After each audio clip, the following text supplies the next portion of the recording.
Среща в небесния замък.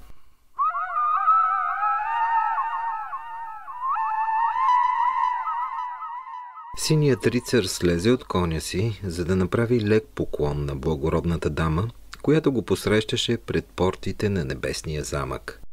Над главата й пърхаха жълти пеперуди, които украсяваха като с корона нейната коса. Красиво видение ли стои пред него или девойка от плът и кръв?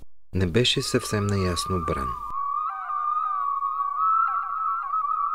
Ваше Височество, сърцето ми и моят меч изцяло ви принадлежат. И нека моят поклон е безспорното доказателство за това. Кимна с глава рицарят. И неговият изискан стил съвсем не беше някакво високопарно ласкателство, а просто учтив поздрав на един кавалер към една благородна дама. Тук сърцето на жълтата принцеса пропусна един удар, а след това забързано се разтоптя. Това накара кръвта да нахлуе в главата и да запулсира в слепоочията. По лицето на девойката се появи онази свежа руменина на озряваща праскова, която бързо обагри страните й. В дом въздушен и палат небесен, аз, рицар смел, съм призована да посрещна.